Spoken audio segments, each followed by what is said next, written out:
Rabban Gamliel Omer, Ad She'ela Amud HaShachar. So Rabban Gamliel now gives a third opinion and says you have an even longer time period, which is Ad She'ela Amud HaShachar, until the pillar of light, the first pillar of light, which comes from the horizon, starts to shine. That until, which is the beginning of the morning. So until that time, you can say that the Shema of night. So you have three opinions. One is a third of the night, one is half of the night, and one is really the whole night. Three totally different opinions as to how long you have to say Shema. And the beginning time to say Shema is, like it said in the first statement in the Mishnah, is from when the Kohanim come to eat their truma, when they become purified to be able to eat their special food. So now the Mishnah goes on to bring an actual event, which is going to describe and help us understand this, what actually is the halacha of when in this disagreement. So the Mishnah goes on. Maaseh, there was a Maaseh, there was an actual occurrence. Uvau banav mi beis hamishte. So there was an actual occurrence, and came the sons of who we were just talking about, Rabban Gamliel. His sons came from the Beis HaMishta. They came from some kind of celebration. Most opinions say it was a wedding. Beis HaMishta could mean a bar, but we don't really. It wouldn't make that much sense that Rabban Gamliel's sons were in the bar. So it seems that probably they were at a wedding, and they came Amru Lo. And they said to their father, Rabban Gamliel, Lo karinu es Shema, we haven't said Shema. We didn't say Shema yet, and it's the middle of the night. Amar lahem, im lo ala amud hashachar, chayavin atem likros. So he said to them, if he hasn't, the first pillar of light hasn't shown above the horizon, then you have an obligation to still say Shema. You could still say Shema, not only can you have an obligation, you have to say the Shema. So, and he goes on, Rabban Gamliel goes on, and he says, "V'lo zo bilvad," and not only this statement that I'm saying, but there's more that I want to tell you. Amru, v'lo zo bilvad amru. Not only this is Chazal say, "Ela kol ma she'amru chachamim ad chatzos mitzvasan ad she'lamud hashachar." So he's saying. He took this opportunity to teach his sons a wider principle based on this halacha of Kriyas Shema, that not only in this specific scenario do you have the mitzvah and you have an obligation to say Shema the whole night, and even though the Chachamim, which they said do you have until Chatzot? They said you only have till Chatzot. So Rabban Gamliel is saying that not only here, but in every example when Chazal said you have only until Chatzot, really, the mitzvah to do that mitzvah at nighttime is really until the sunrise.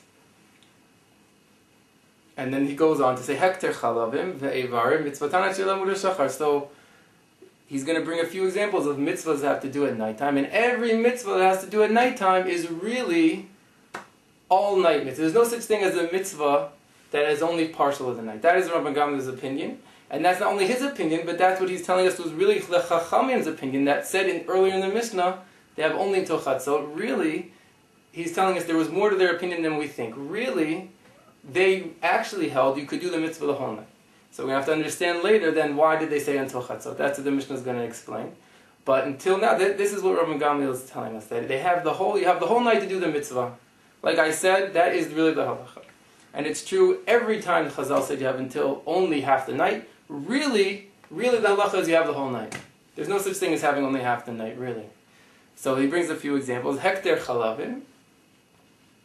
So there was at ve'evarim mitzvah sana she'lamud hashachar. So every day there were sacrifices offered in the Beis HaMikdash, and there were different kinds of sacrifices. One kind of sacrifice was called an olah sacrifice. That was a sacrifice which was totally burnt.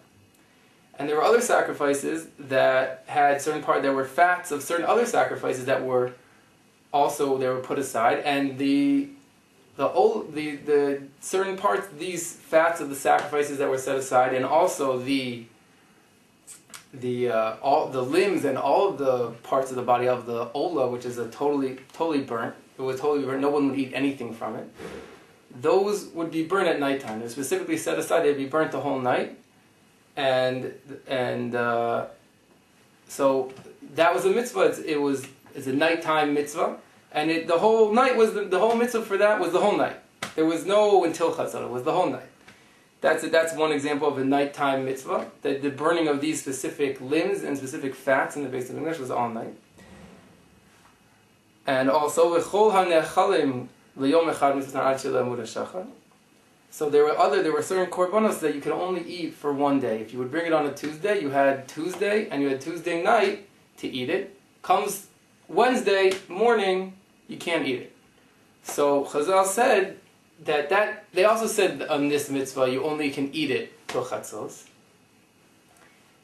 Even though you have that day you brought it and the night, certain korbanos. So you have until chatzos. But really, what Rabban Gamliel is telling us is really, even though they said you have till chatzos, only till half of the night, really you have the whole night to eat these certain korbanos that you really have only that day and that night to eat it. It's not like Chazal said, the Chachamim said, you have only till chatzos. You have till the beginning of the morning. So then the Mishnah asked the obvious question, Im ken lama amru chachamim ad chatzos. So if this is true, that all these nighttime mitzvahs, Kriya Shema, and eating of these certain korbanos, why, if the mitzvah is the all night, why would the Chachamim say that you have only until the middle of the night? Why did they say you only have the middle of the night? Kedei laharchik adam min havera, in order to distance people from sin, from not doing what they were supposed to do in the proper time. So even though really it's true, the mitzvah of Kriya Shema is really all night until the morning, and really the korbanot that need to be eaten before the morning, also you can eat before the morning. Chazal said you have to eat them you only can eat them until the middle of the night.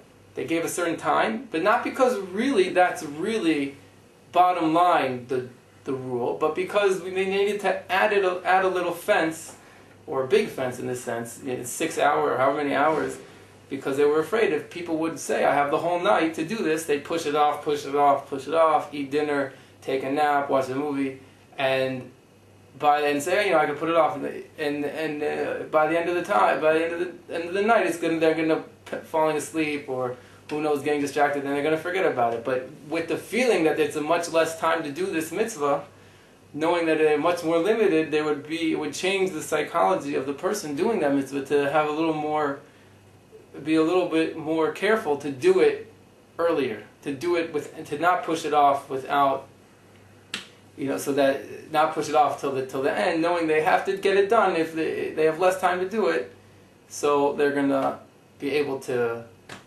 So knowing they have less time to do it, they'll do it quicker, and it won't come to a situation where people end up falling asleep on the couch without saying Kriya Shema. So